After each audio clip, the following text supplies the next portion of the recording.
The Suns coming off of a Thursday night loss to Boston. The Nets coming off of a Friday night win against the Celtics. And this is one brutal road trip.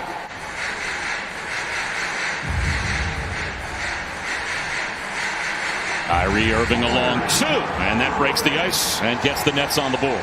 So you love that about Kyrie. When he's competitive defensively, when you add to what he does offensively, what a force he is. A defensive breakdown for the Nets. Landry Shamet got caught under the basket, and he was no match for DeAndre Ayton. Back the other way, though. Irving now, 2 for 2. You see the speed, the closing speed of Jeff Green, a guy who has filled an awful lot of holes for this Brooklyn Nets team. Multi-positional. Gliding to the goal, another bucket for Kyrie Irving off the shake and bake dribble. 16 teams make the playoffs. That ain't what we're going for. And Booker told me he feels the same way. He said the goal is not to win in the first round, not to win in the second round, but Bob, he said we're trying to win it all. On just about every team that he has gone to, and then the effect that he has had on that team when he leaves that franchise. What's left behind as Ayton will go to the line for a three-point play opportunity. Ayton gets Harris caught on a switch. They lob it to the front of the rim, and Ayton lays it in. A beautiful find. Landry Shamet off the front rim.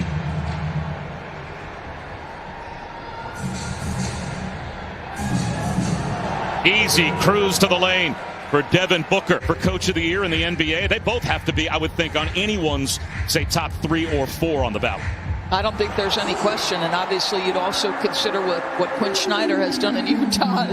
Yeah, his first look at a three. He's 3 for 7 overall. He's got 3 boards already. Game looks like it comes so easy to Devin Booker. Speaking of which, Kyrie Irving with a chance for a three-point play. Again, Ayton, size advantage inside. Taps his own miss in. DeAndre Ayton. One of the reasons they waited so long in that February 5th Toronto game was they wanted to use the majority of the minutes available to KD in the second half should they need it. And this is a quality opponent. These fringe players to play such key minutes for them, Bob.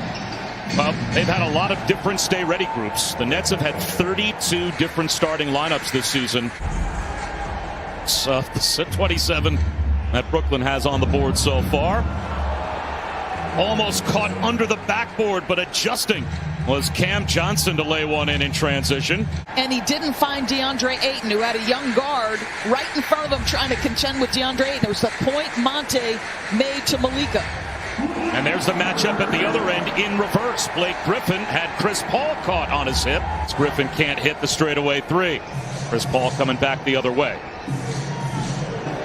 He'll take a step back from the elbow and knock it down. You know, he's over 3 per game. It's when he first returned from the Achilles, to me, it was the last piece of his game that came back was the passing. Nice spin move by DeAndre Ayton. Nice spin move by DeAndre Ayton as he bodied up Kevin Durant. That's his 5th bucket. Blake Griffin at the other end answers. And, you know, Cam Johnson is a shot maker. He can stretch the defense. He's long. He's athletic. He can guard a little bit. We've seen him make a couple cuts. And there goes Kevin Durant to work. The lob, and Jordan couldn't find the feed from Kyrie Irving. Cameron Payne back the other way. Booker wide open for 3. He connects again. That last possession by Phoenix with no Ayton on the floor, right? They went 5 out as Kevin gets a tough bucket to go. They're taking advantage when the Nets leave these three-point shooters alone. Booker hit one. Kaminsky hit one. Now Payne gets in the act. Oh, there's Green swooping to the goal and hammers it down. Kaminsky. That's a brick.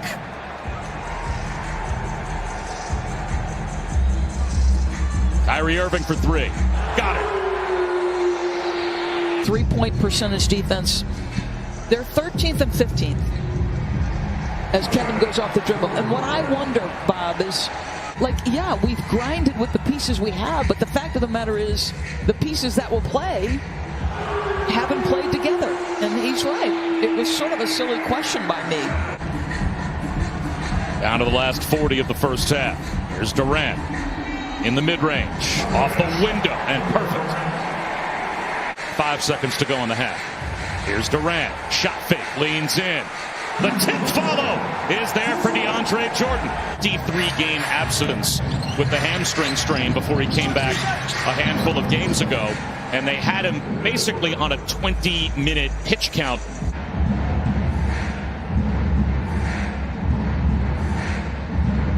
Ayton tries to seal on Durant. The jump hook is pure. I know that is a point of pride for Kevin Durant. He loves to guard. He's better, I think, than people think on the defensive end, Kevin.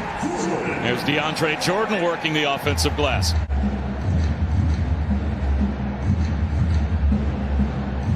Booker. Book it from straight away. He is electric when he starts cooking offensively.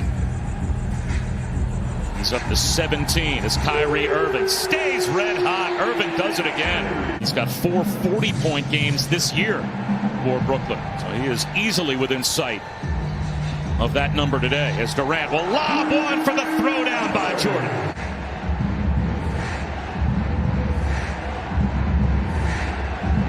Chris Paul for the lead. He is able to put Phoenix right back on top. Hesitates a little longer than normal, waits until the switch is made, and Joe Harris has to guard him at the rim. Irving weaving in the lane with the left hand off the glass. Perfectly done. Off balance does not matter for Kevin Durant.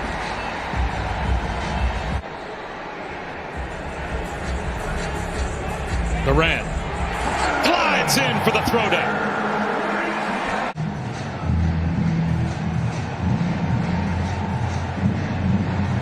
Booker drives it at Jordan with the left hand, swooping in, and he gets it to go. Something, whatever it is. 32 different starting lineups, 27 different players. 27 different players. So unusual rotations as Kyrie just keeps cooking. Like communication. In this league, you don't have much time to say it, and the shot's up before you know it, as Booker is left alone. They both step. 2 net defenders off of Devin Booker. We covered Portland in a Western Conference Finals, and Enes Kanter. Ramadan calendar fell at that particular time. We really just admire the commitment. If you're going to eat, you're going to get up and do it to the best of your ability. According to Enes, he just said, I would get up before daylight. I do think that Milwaukee and Philadelphia are formidable opponents that they would have to get by. And if they get the #1 seed, obviously they only have to get by one of them. Facing up on the defensive specialist, Javon Carter. Takes him in the lane and puts it down.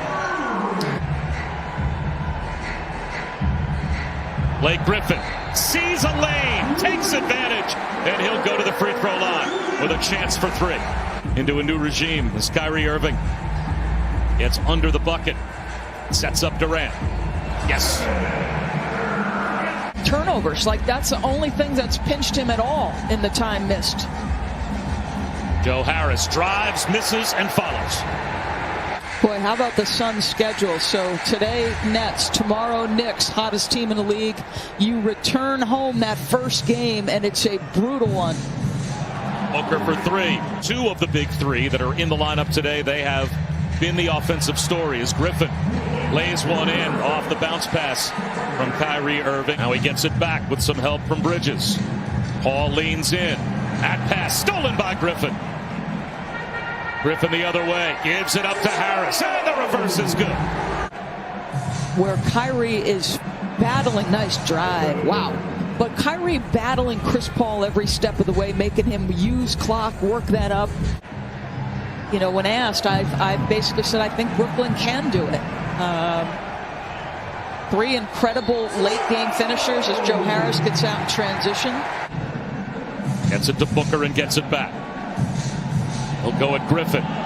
Creates some space. Griffin fell back, and the officials weren't falling for, I guess, what they thought was a flop. 3-point territory. Kevin Durant. And 14 of Durant's 33 came in the fourth.